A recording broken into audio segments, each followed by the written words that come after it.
Shalom, selamat pagi jemaat yang diberkati oleh Tuhan. Bersemangat di pagi hari ini, kita kembali datang kepada Tuhan, menyanyikan pujian ini. Dalam segala perkara, Tuhan punya rencana yang lebih besar dari semua yang terpikirkan. Oh, apapun yang kau berbuat, ya Tuhan, tak ada maksud jahat. Amin. Sebab itu kulakukan semua denganmu Tuhan. Ku tak akan menyerah pada apapun juga, sebelum ku coba semua yang ku bisa dan hatiku berserah kepada kehendak-Mu. Hatiku percaya Tuhan punya rencana. Haleluya. Ku tak akan menyerah pada apapun juga, sebelum ku coba semua yang ku bisa dan hatiku berserah kepada kehendak-Mu. Hatiku percaya Tuhan punya rencana. Hatiku percaya Tuhan punya rencana. Haleluya. Hatiku percaya Tuhan punya rencana. Haleluya. Oh, terima kasih Tuhan. Hari yang baru kami kembali kepadamu, menundukkan kepala, mengangkat hati kami, membuka telinga rohani kami untuk mendengar firman-Mu. Bersabdalah Bapa, kami rindu menerima kekuatan baru di hari yang baru. Dalam nama Yesus kami berdoa. Haleluya.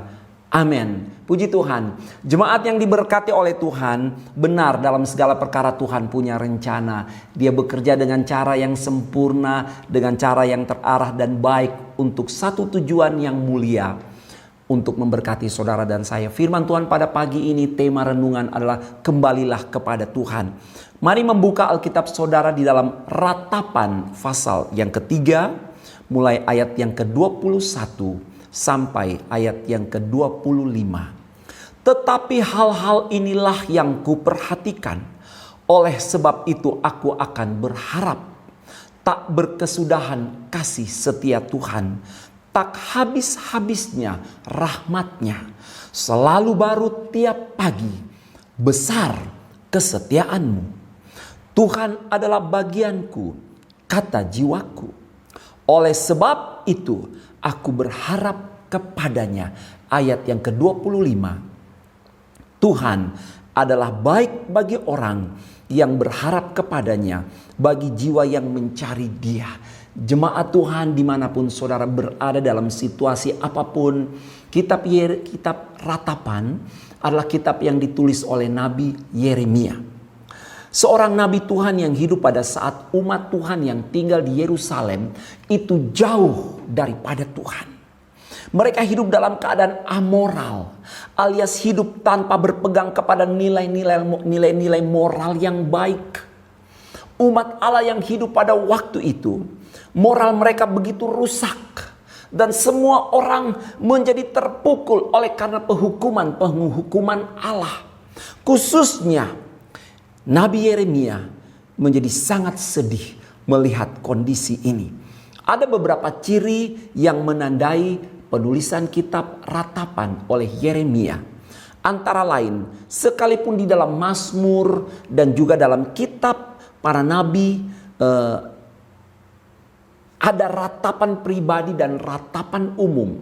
Namun tahukah jemaat, di dalam Alkitab hanya kitab ratapan yang semata-mata terdiri atas syair-syair duka. Ketika kita membaca ratapan, kita dibawa ke dalam satu atmosfer suasana duka cita yang begitu kuat, begitu dalam. Kita dibawa kepada satu keluhan, satu tangisan. Ada aliran sungai air mata yang membanjir oleh karena penghukuman Allah yang begitu berat dan besar dan menakutkan. Itu jatuh atas kehidupan umat Allah.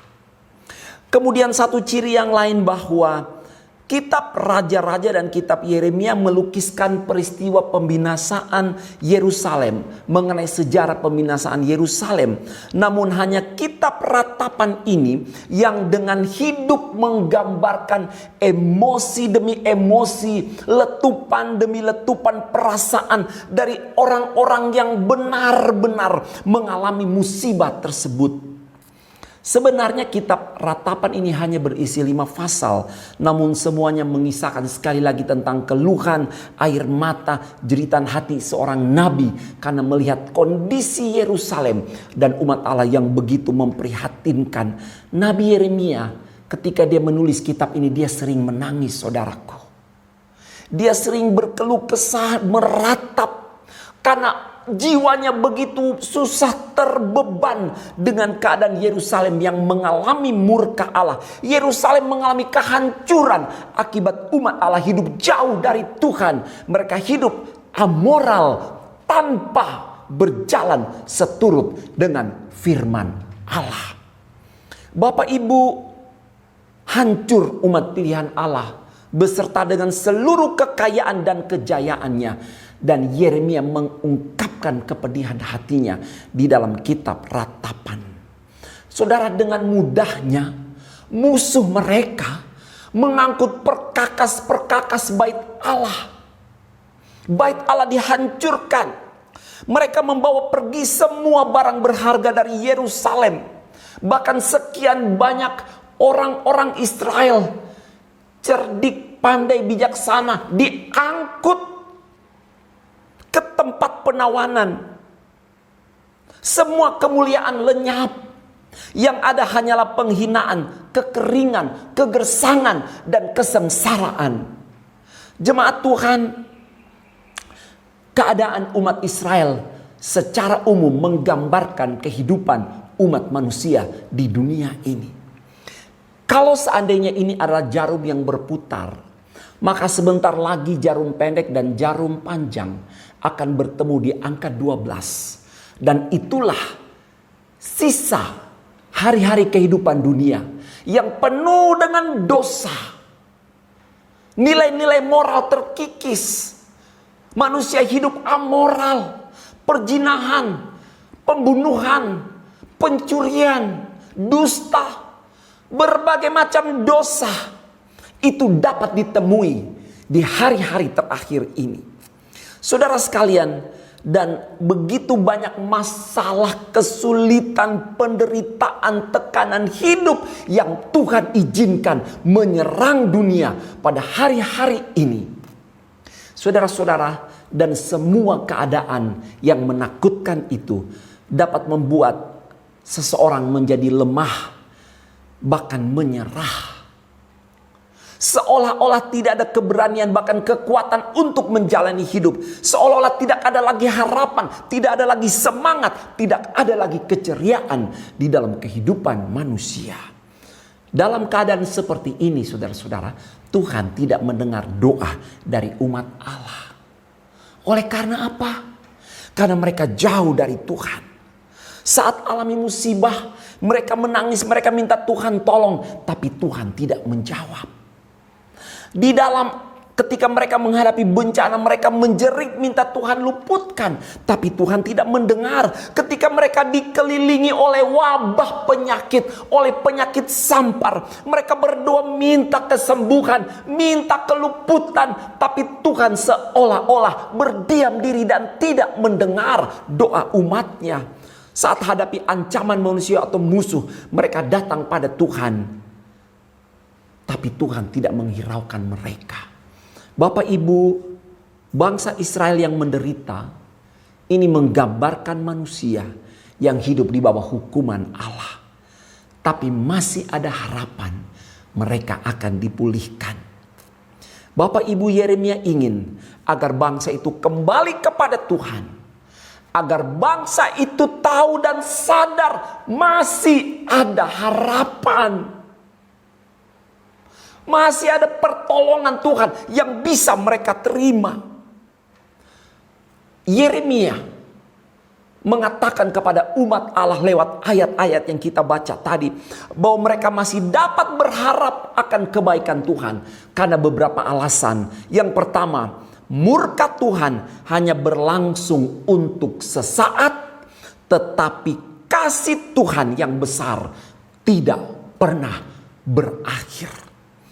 Ini yang Yeremia mau untuk diperhatikan oleh umat Israel. Dalam Ratapan 3 ayat 22, tak berkesudahan kasih setia Tuhan, tak habis-habis rahmatnya. Bapak Ibu, Allah tidak menolak Yehuda sebagai umat perjanjian. Dia masih punya rencana bagi mereka. Saudara masih bisa berharap untuk hari esok saudara di tengah-tengah pergumulan kita. Karena ada kasih Tuhan yang begitu besar. Kasih yang tidak tertakar itu ada bagi saudara dan saya di tengah-tengah situasi dunia yang menakutkan. Jemaat Tuhan, berharaplah untuk rumah tanggamu, berharap untuk pekerjaanmu, untuk pendidikan, untuk kesehatan, untuk jodoh, untuk perlindungan di hari tuamu. Berharaplah untuk kebaikan Tuhan dalam semua pergumulan dan kekhawatiran kita menuju masa depan. Dan ini yang Yeremia katakan. Bapak Ibu, saya ingat satu ayat dalam Mazmur 90 ayat yang ke-12. Ajar kami menghitung hari-hari kami sedemikian, hingga kami beroleh hati yang bijaksana. Artinya kita menghitung hari-hari hidup yang penuh dengan pergumulan. Tetapi pemazmur berkata, hitunglah kesusahan, hitunglah pergumulan hidupmu, tetapi dengan hati yang bijaksana. Artinya apa, jemaat Tuhan? Saudara boleh lihat kesulitan, penderitaan, pergumulan, kesusahan, air mata saudara. Tapi ingat, saudara harus lebih fokus kepada kebaikan dan kasih setia Tuhan yang tidak pernah surut dari dalam hidup kita.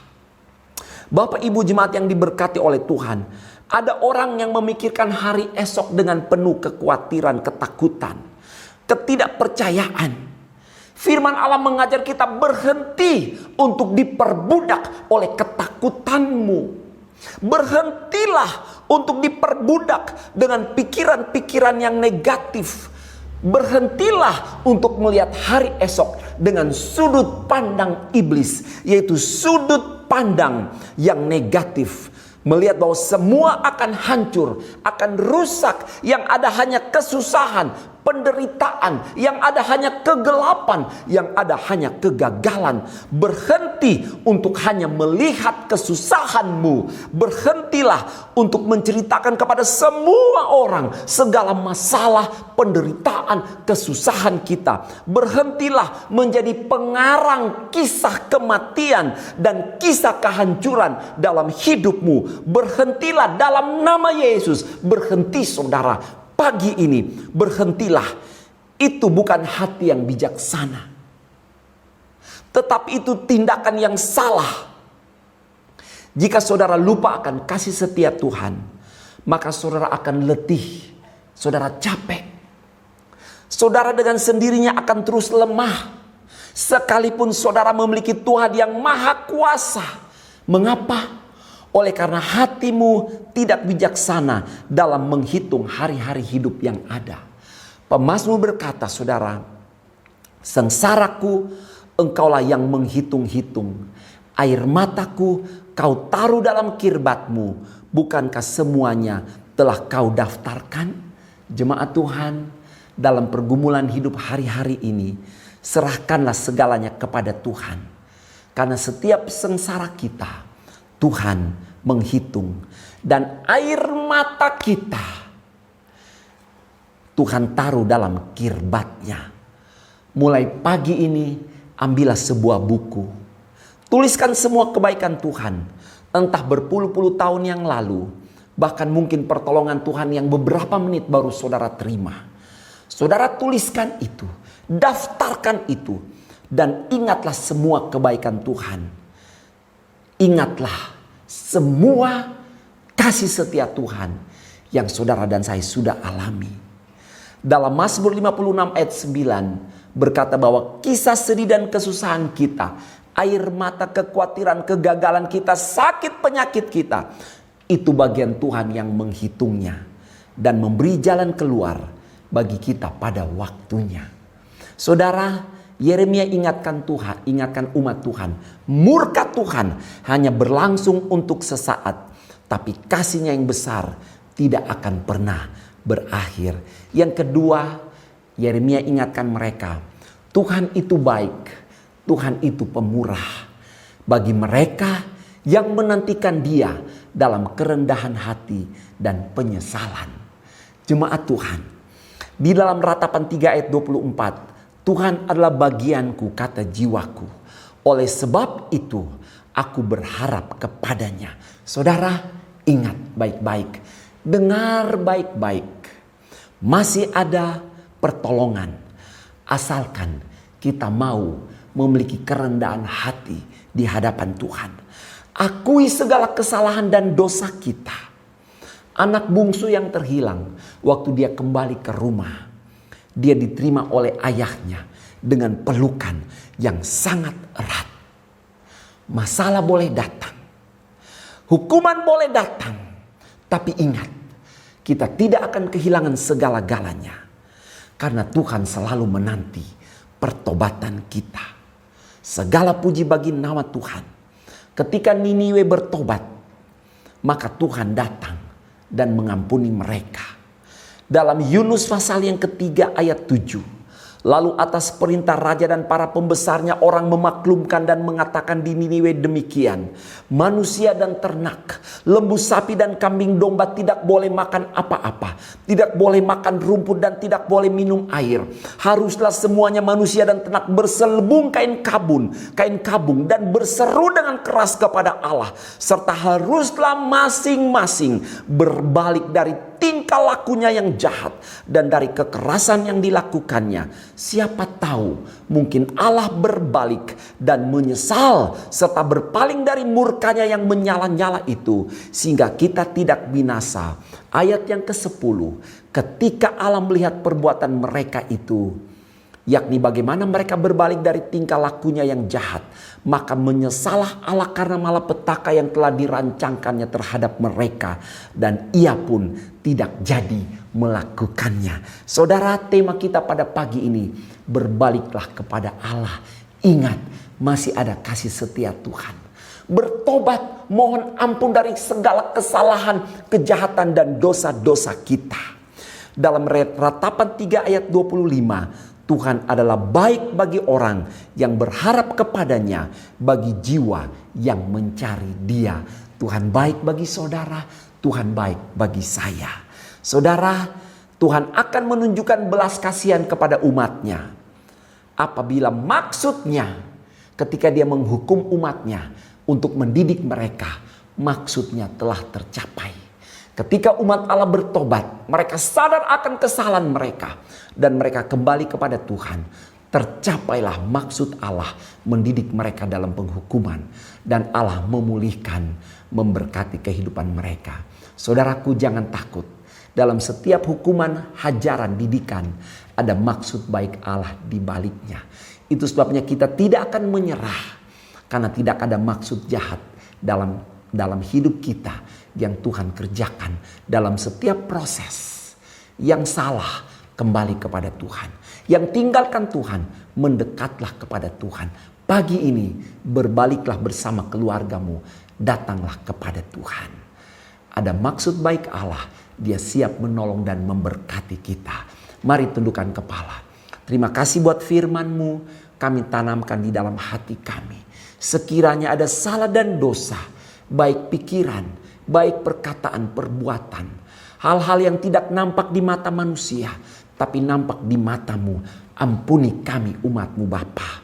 Kami mau kembali dalam persekutuan yang erat dengan Engkau. Karena kami tahu kasih setia-Mu besar bagi kami. Hamba berdoa berkati seluruh sidang jemaat. Dalam pekerjaan, pendidikan, rumah tangga, keluarga, kesehatan mereka. Diberkati dalam nama Yesus. Berkati gembala, staf gembala. Seluruh diaken, seluruh pelayan aktivis. Pulihkan kami dengan kekuatan yang baru. Agar kami tetap didapati setia di dalam Tuhan. Mengasihi Engkau dan melayani Engkau sampai nafas yang terakhir. Hamba berdoa berkati negara kami Indonesia. Bapak Presiden, jajaran menteri, seluruh para medis yang bekerja diberkati dalam nama Yesus. Berkati provinsi dan kota kami. Kami sedang berjuang melawan virus corona. Kami berdoa Tuhan jauhkan, Tuhan lalukan di dalam nama Yesus. Bahkan yang sakit kiranya menerima kesembuhan dalam nama Yesus. Oleh bilur-bilur Yesus kami telah menjadi sembuh. Terima kasih pagi ini Bapa, kami menyerahkan roh jiwa tubuh kami dalam tangan Tuhan. Kami terima pengampunan atas dosa-dosa kami. Dan kami percaya ada berkat keajaiban Tuhan sepanjang hari ini. Terima kasih. Ini doa dan sembahyang kami. Kami masuki hari yang baru. Mengalaskan doa kami, permohonan kami. Dan menerima berkat di dalam nama Bapa, Anak, dan Roh Kudus. Itu dalam berkat nama Tuhan Yesus Kristus. Kami berdoa dan bersyukur. Haleluya. Sama-sama kita katakan amin. Kembalilah kepada Tuhan. Nikmati kebaikannya. Shalom. Puji Tuhan.